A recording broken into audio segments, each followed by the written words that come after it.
welcome to Yanni's room. Tara, pasok. Feel at home. Oh my God. Ay, sorry. Andito yung aso ko. Yes. Toby! Toby, lika. Bilis! Ayaw niya magpakita sa inyo. Hello! Grabe, parang buong November ata nasa labas ako ng bahay namin. Ang OA naman.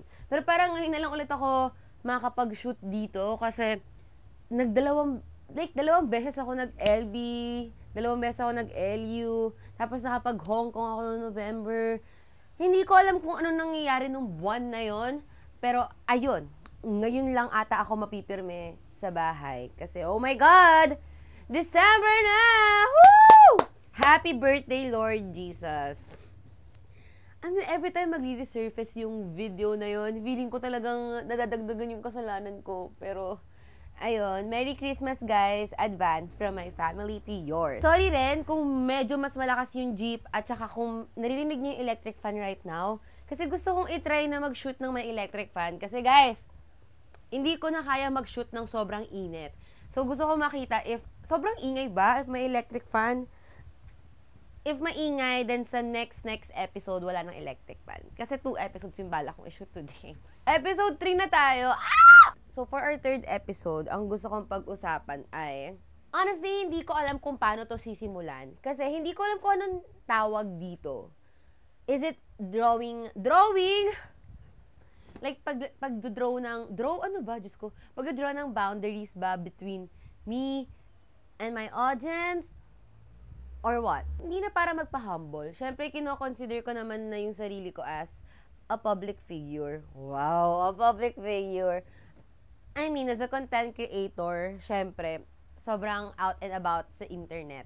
And, meron naman na talaga mga taong nanonood sa akin. So, naka-build naman ako ng audience through the years. So, I can say na, yes, di ba? Public figure, right? Sorry. Minsan kasi ang weird sabihin na parang, yeah, I'm a public figure, like that. And through the years na gumagawa ako ng content or I am a public figure, ang title ito, I am a public figure. I've had my fair share of people na weirdly nilalandi ako. Siyempre, sa ganitong line of work, ang taray ng ganitong line of work, akala mo talaga ako si Angel Locsin na veterano na sa showbiz. Ano ba? Hindi, pero parang normal lang naman kasi na may mga tao mag-a-admire sa'yo, may mga tao magme-message na crush ka nila, na cute ka, ganyan. Carry. I don't mind. Honestly, masaya maka-receive ng ganon, syempre. I'm just a girl. Right? I'm just a girl. Masaya masabihan ng cute ka. Okay? Syempre, na-enjoy ko naman yung ganong admiration. Normal lang naman yun. I think normal lang naman yun. But, meron din kasing mga tao na genuinely nilalandi ako. And I think yun yung people na gusto kong pag-usapan today. What I mean by genuinely nilalandi ako, alam niyo yung kung paano kayo lumandi sa mga Bumble match nyo or sa mga crush nyo in real life. Ganon. Kasi ako, fan din naman ako. Meron din naman ako mga ina-admire na artista. Gets? So, may mga times na nagme-message ako sa kanila randomly na parang, hello, kamukha mo yung future ko. Alam mo, may mga ganon. Like, kaya kong i-message yun kay Jericho Rosales as a joke. Kasi wala akong expectation na re-replyan niya ako. Parang, Kaylong, Jericho Rosales yun, hindi ko naman yan, gets ko naman yung position ko sa buhay niya. At ang position ko sa buhay niya ay future wife niya. Hindi, eme lang. I mean, right? So, parang alam mo na may certain distance ka to these celebrities. So, ganon. May mga, for me, yun yung normal. And may mga tao na, kung i-message ako, feeling ko like, they mean it. Na parang, shit, totoo talaga. Bumaba na talaga sila. Like parang, ay, wala talaga yung distance na yun. As in, nakikita nila ako as potential talaga nila magiging jowa. Kung paano kayo mag-message dun sa mga crush nyo in real life, ganun sila mag-message sa akin. Pwede naman kasing hindi pansinin, di ba? Like, hindi naman detrimental. Hindi ko rin naman sila mapipigilan. And feeling ko, hindi ko rin naman kayo dapat pigilan if you want to do that. Pipigilan ko kayo. Actually, kaya ako nga nilalabas ng episode na to eh. Kasi, ang hirap niyang i-call out, honestly, kasi para siyang, it's not that bad, but it's also not that good. Gets niyo ba? Parang, hindi naman siya too bad to call out, Yani. You can just ignore them. Pero, it has gotten weird. Wow, tama ba yung grammar ko? Nagiging weird na kasi siya minsan. Alam mo, hindi ko alam kung paano ko ipapaliwanag kung paano sila mag-chat. Kasi totoo talaga, feeling ko hindi ako delusional. Alam ko talaga na may mga tao na pag chinachat nila ako, parang genuinely nilalandi talaga nila ako. Nagiging weird siya for me. For example, haha, kumain ka na? Uy, nakita ko yan kanina eh. Maganda yan. Yung mga, kunyari, may isasend ako na kanta or isasend ako na movie or something na pinanood ko. Tapos para magre-reply as, uy, yeah, I saw that. Nakita ko yan, favorite ka yan actually. Ganda yan. Panoorin mo rin to. Alam mo yung ganon? Mahilig din kasi ako makipag-usap sa mga tao sa IG lalo. I mean, may broadcast channel ako. Mahilig ako makipag-interact with people. And then, for me naman, okay lang sa akin na mag-usap tayo ng normalan. Kasi, okay lang. Parang, I mean, yun yung point ng broadcast channel for me, which is to interact with people. Pero like, yung mga tao na may mga tao kasi talaga na tinatry akong landian na feeling ko, nahihirapan ako mag-reply to them or nahihirapan ako mag-reply to people. Alam na, meron akong feeling na baka nga ino-overthink ko na lang to. Kasi nga, like what I said, pwede naman siyang i-ignore. Pero kasi nagiging weird siya. Dahil nahihirapan ako makipag-interact. Feeling ko kasi, it's these people na kapag nireplyan ko, malalagyan nila ng meaning. Gets nyo? Alam mo yun, parang, alam ko na kapag nag-reply ako, makikita nila yun as, shit, may chance na ako sa kanya. Automatically. Promise, hindi ko alam kung paano ko to i-discuss in a way na hindi siya tunog delusional. Pero kasi alam kong hindi ako delusional and alam kong hindi ako assuming. Siguro ang mahirap lang din kasi minsan yung mga taong to, I happen to meet them personally. So, like, nakakasalubong ko rin sila personally. And medyo nagiging weird yung pakikitungo. Kasi may ganong vibe sa parang, uy, Yani, uwi ka na ba? Sige, uy. Ganon. I'm sure lahat naman tayo nalandi na dito. Okay? I'm sure alam nyo kapag may someone na tinatry kayong landiin. Nabi-visualize nyo? Right. So, may mga tao na ganun yung nagiging treatment towards me. Siguro, kaya siya nagiging weird kasi hindi ko magets bakit. Parang, bakit niyo yun nafe-feel? Or paano niyo yun nagagawa to someone na napapanood niyo lang sa internet? Feeling ko doon nagiging weird kasi wala naman akong actual relationship and interactions with you guys, with these people. Parang, meron lang tayong gantong relationship online. Right? I'm just someone na pinapanood nyo. Hindi nyo naman ako kilala personally. So, parang doon ako napapaisip na, damn, paano nakakapag-harbor yung certain people ng romantic feelings for someone na hindi nila kilala in real life? Wow, Yani Hatisu, ah. Talaga ba? Talaga ba, Yani? Na biktima na poser? But, magkaiba kasi yun eh. I mean, kapag sa poser, gets nyo yun, may interaction kami, pinagtatanggol ko pa. Hindi, pero ayun yung difference kasi na parang, may itong mga taong to, naka-interact mo talaga online, nakausap mo, naka-build ka ng relationship, compared to these people and me, na napapanood lang nila, and walang actual conversation at all, walang friendship, walang relationship, I'm just someone from the internet. Hindi ko alam if mako-consider siya as a parasocial relationship.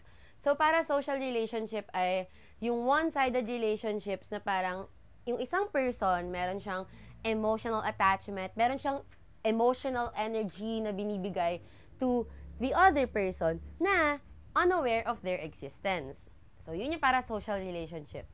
Hindi ko alam if yung pag-try na i-flirt ako, is it a manifestation of a parasocial relationship na nabubuo ng certain people na to with me? Kasi, gets ko naman. Kung paano ako online, very much interactive naman ako with people. I feel like yung ginigive ko kasi na vibes to people ay parang tropa lang nila ako. Very proximate ako to them emotionally. Feel ko ganun yung vibes ko na parang para makakasalubong mo lang ako anywhere. Pero feeling ko easily interactive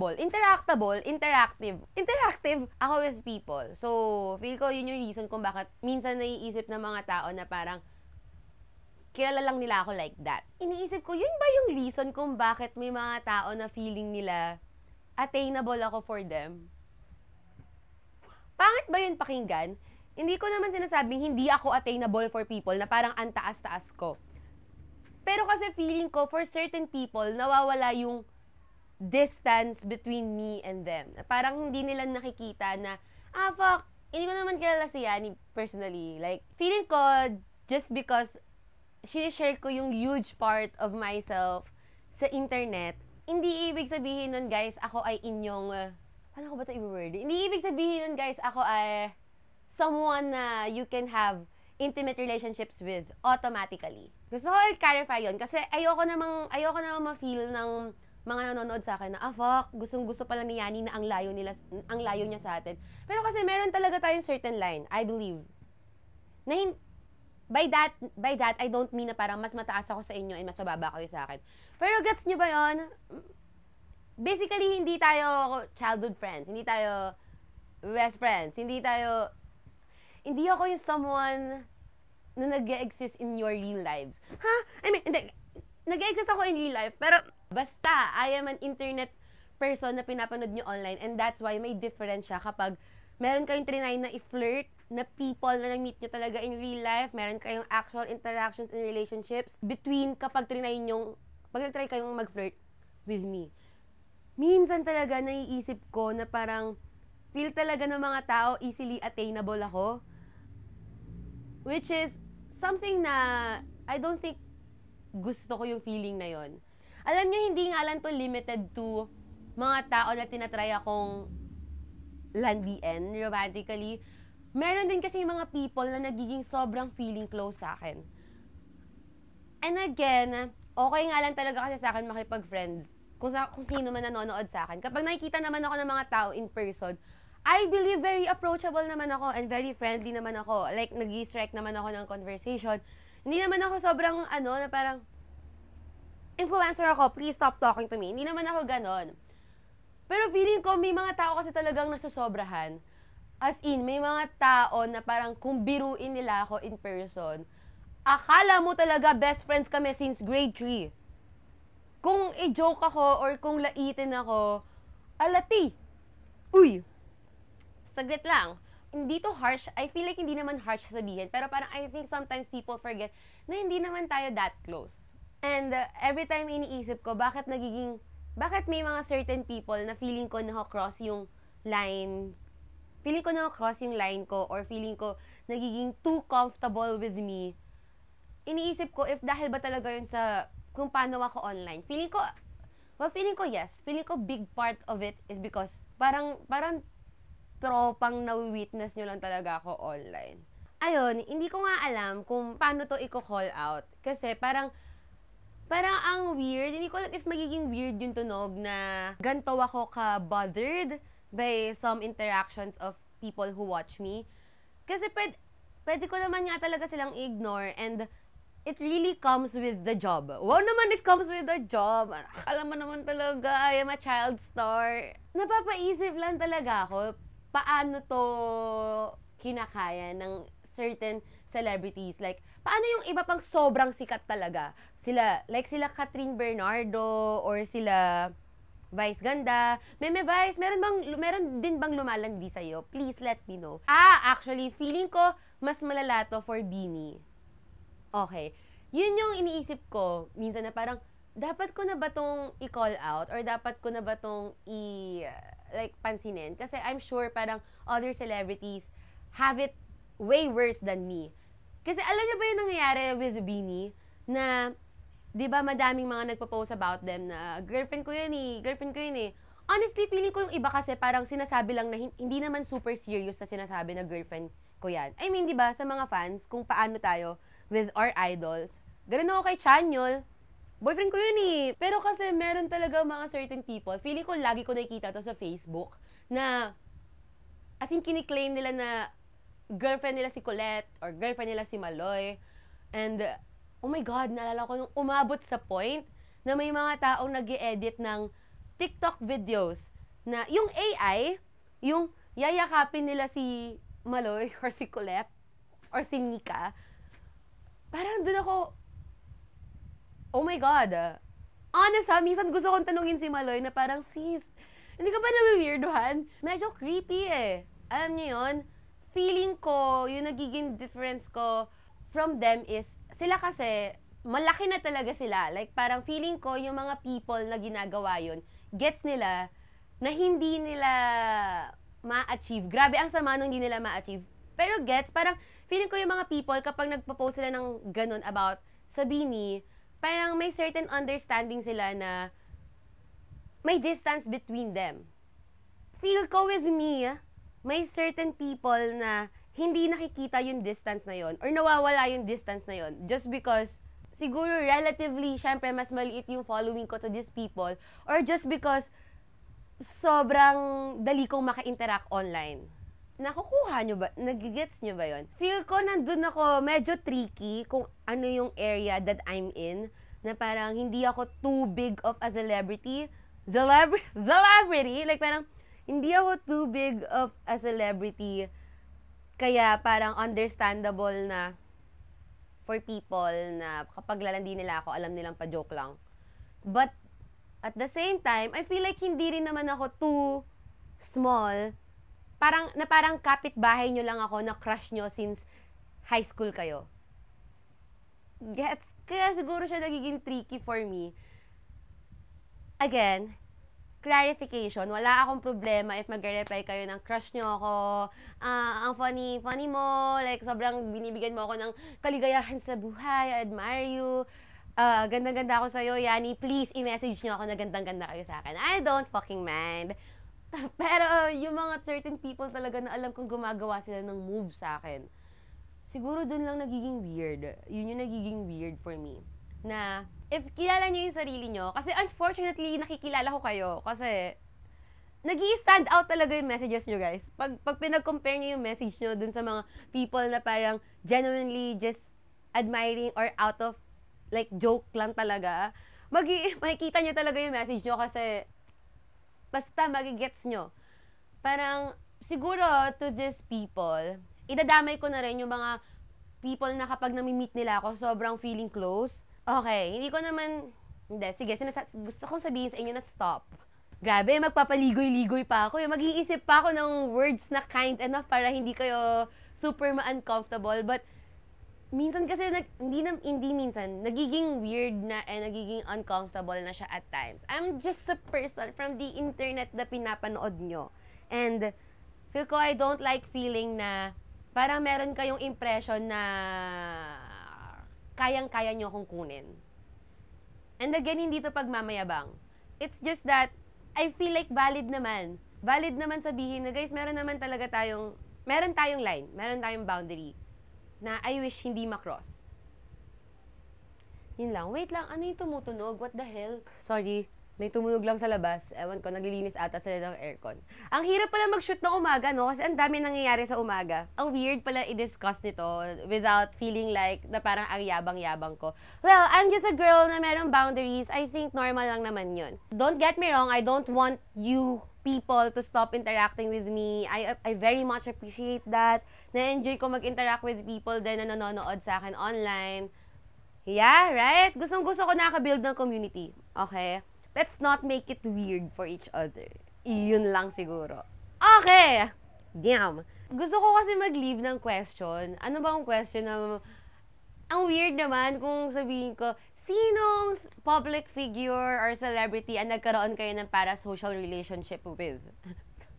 Ganun ba yung question? Anong impression niyo of me? Hindi rin. Ano to? Birthday ko? So yun, siguro yun yung question ko. Tingin niyo ba, nagkaroon kayo ng parasocial relationships with the content creators that you watch? And how does it feel? How is it different from big or traditional celebrities? Mga K-pop idols or mga idols nyo? Ako kasi personally feel ko, oo. feel ko yung content creators, mas nafe-feel ng mga tao na mas malapit sila with these content creators compared to traditional celebrities like Vice Ganda. I mean, gets? Angel Locsin. Ilang beses ko na nabanggit si Angel Locsin. Bakit kaya ganun? Or mga K-pop idols. Wow, grabe, may pa-recitation na naman tayo. Please, write your answer na one whole sheet paper and pass your papers right now. Anyway, yun na naman. Doon lang naman mag-end yung episode. If meron kayong reactions or anything, itag nyo ako sa socials ko at Kwarto ni Yani sa IG and at Yani Hates You sa LinkedIn. Hindi. At Yani Hates You sa IG din. And ayun, comment kayo here. Lalabas tong episode na to sa Spotify sa Saturday, 7 p.m. Laging ganun ang sistema natin, guys. Lalabas ang episode sa Spotify ng 7 p.m. ng Saturday. Okay? Wow. That's it for this episode. See you next episode. Bye-bye. Feeling ko ito pa rin yung suot ko. Ay, oo nga pala. Shout out sa Cycle Prod sa One More Song to. Sobrang ganda ng shirt na to.